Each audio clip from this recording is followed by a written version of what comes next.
My name is Denise and I am 35. I am in relatively good shape for my age, tall, thin and with dark shoulder-length black hair that curls at the ends, no matter what I do to try and straighten it.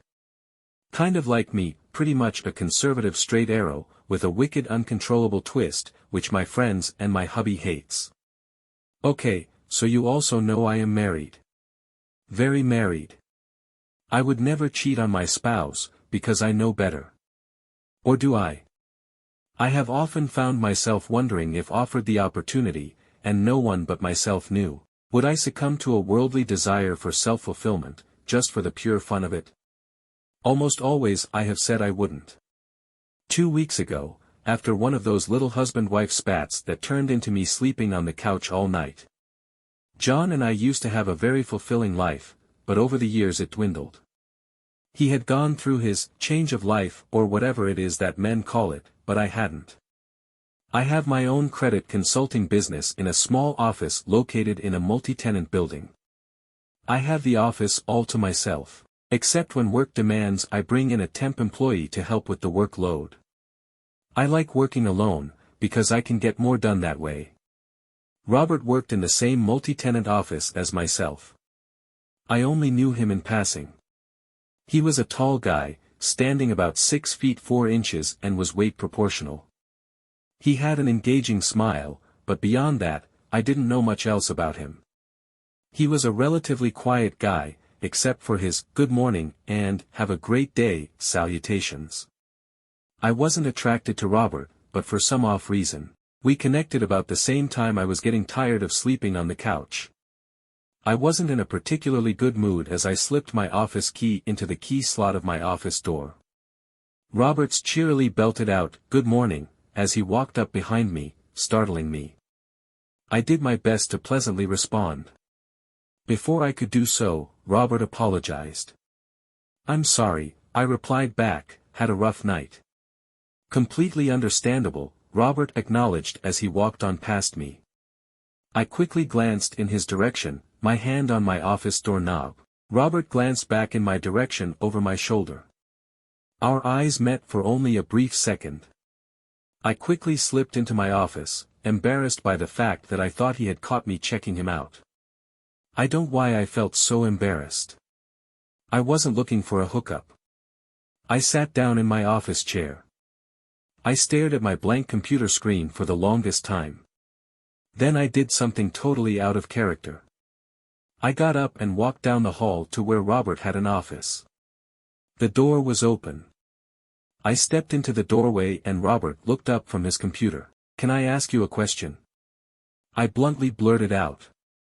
"Sure," Robert replied, looking up at me from behind his computer. "Are you married?" I asked. Damn. What was I doing? I couldn't believe the words fell out of my mouth. "Divorced," Robert replied. He sat back in his chair and looked at me. "What about you?"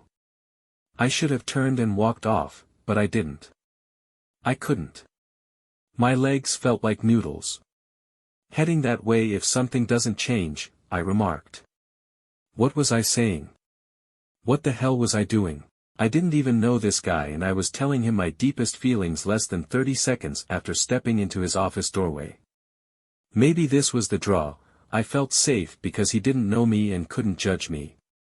"That doesn't sound like fun," Robert replied. "Do you want to talk about it over some coffee?" He wanted to talk with me. I was a married woman and I knew the rule. Never socialize with other men outside of the presence of your significant other. "Sure," I replied, excited about the possibility of finding someone who appeared interested in hearing me out. Screw the hubby. I had a person that was willing to listen to me. We slipped into the break room, and as Robert made us some coffee, I spilled my guts. College degreed. Married to my college sweetheart for 15 years. Happy. 2 kids. Good job. I have my own car, a BMW. I have my own house and run my own business. Robert poured the coffee into 2 cups as I rattled on. "Cream?" he asked. "Yes." "Sugar?" he asked. "Yes," I replied. Epsilon Chi. Yes, I dutifully replied without realizing what he had just asked. A lot, he pressed. Suddenly, it dawned on me what he had just asked. I chuckled out loud. You're smooth, I said. I try to be, he replied. Yes, I replied. Robert silently stirred the condiments in each cup and then handed me one of them. I took a sip from coffee at the same time that he did. He looked at me from behind the rim of his coffee cup. You look like you still have it going on, Robert said, setting his coffee cup on the granite table top of the coffee room. Thanks, I replied. I look fine on the outside, but on the inside, I am conflicted. We all get that way, Robert replied.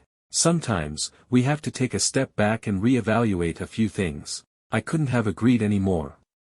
So, what happens if you take a mini vacation? Robert asked.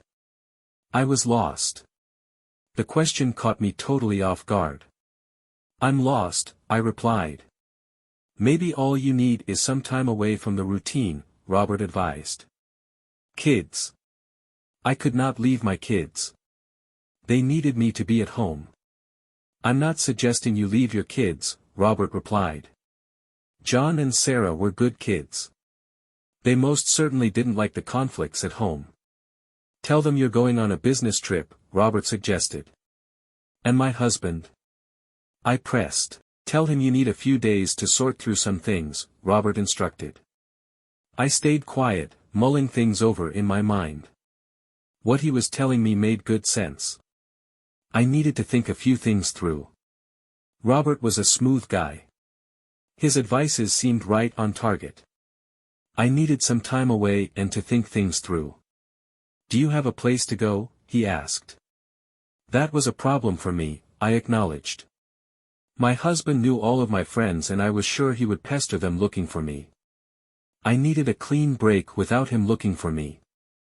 I have a couch, Robert proffered. I chuckled out loud. I just met you, I replied. But you know where I work, so I doubt you will find me disappearing, Robert shot back. He quickly added, it's your call. For whatever reason, I didn't see Robert as a threat. In fact, he was quite nice and appeared quite charming in an odd sort of way. I took in a deep breath and forcibly exhaled. I was in uncharted territory. I was leaning up against the countertop, standing right next to Robert, when he slipped his hand into mine. Look, Robert said, as I looked down at our hands. No pressure. You can do whatever you want to do. That last statement had a profound effect on me. I could do whatever I wanted to do. I had been trapped in a marriage where I was expected to conform to norms, to do certain things and to take on certain tasks. Robert was now telling me, I could do whatever I wanted to do. A sudden feeling of relief swept over me and I started to cry. I love my family, I said as tears streamed down my face, Robert holding on to my hand. I know you do, Robert replied. That's why you need some time alone. You need to regroup. I agreed. I was emotionally vulnerable. I knew it. Robert knew it. I wanted to hate him, because I felt like he was taking advantage of me, but truth be told, I needed some time away and I needed to reconnect with someone who would not be judgmental one moment. Can we get out of here? I pressed. Sure, Robert replied. I told him I needed to grab the computer from the office, since my husband had a key to the office and I knew he might come looking for it and me. We headed to Robert's place. I was intentionally quiet on the trip. I didn't know what to expect or how my husband might take my absence for a few days. I called him, knowing he would not answer his cell, since he was out on a work assignment. I left a brief message, explaining that I was going to take a few days to get myself together and asking him to explain to the kids that I was on an extended business trip. I knew he would not like my decision, but I really didn't care at that point.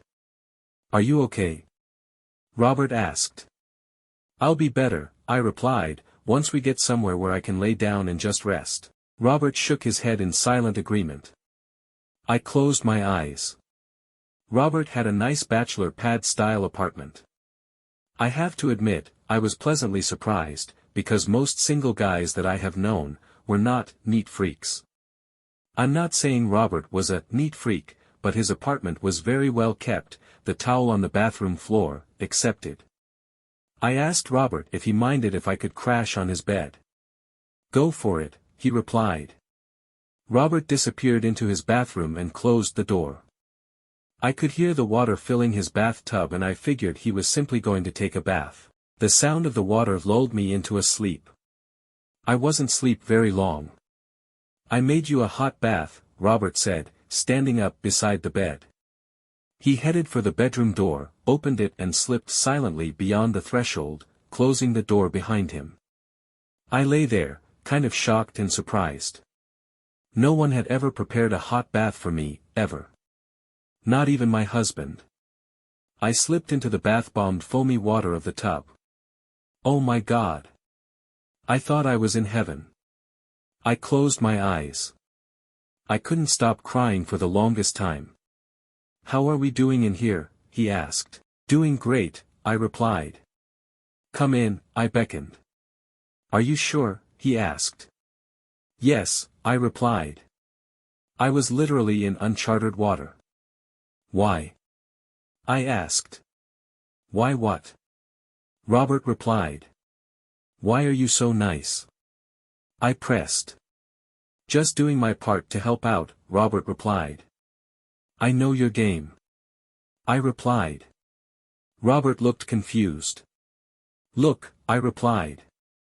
I know you like me. I know you want me. Robert stood in silence, unsure of what to say or do. I was uncontrollable at this point. I needed Robert. Do whatever you want to me. I blurted out. Robert stepped backwards as my words bounced off the walls. He looked literally shocked. You do want, right? Why, yes, Robert stammered out. Can you guess what happens next? Instinctively, I whispered, I love you. I love you too, he replied. I had never before expressed such a deep feeling for another man outside of John. I was afraid and happy, at the very same time. I was afraid I was losing my lifelong love for my soul mate while happy that I had found someone who was both passionate and not judgmental. You know, Robert finally said after a few minutes, you are married to a good guy. He is lucky to have you. I know, I replied. I just wish he would show it. He will, Robert replied. Just give him time. But what about you and us? I asked. Robert stayed quiet for a moment. We've still got a few days of fun, he replied. I chuckled. You're a great lover, I told Robert. You're pretty good yourself, he replied. I asked Robert if he minded that I called John. Not at all, he replied, and grabbing my cell phone. I called John. He was not a happy camper. I told him I understood and that I'd be back home in a few days. He demanded I come home right away. I told him I needed a few days away to clear my head. He wanted to know where I was and began to query me as to where I might be. I reassured him I was in a safe place. He asked if I was cheating on him, which I quickly denied. I have to go, I told John. John wanted to keep talking. I told him I'd call him later and to kiss the kids for me. I could tell he was not a happy guy. I hit the end call feature and tossed the phone on to the nightstand beside the bed. You don't give up, do you? I asked. No, do you want me to give up? I chuckled. Not at all, I replied. Not at all. Postscript. John and I reconciled.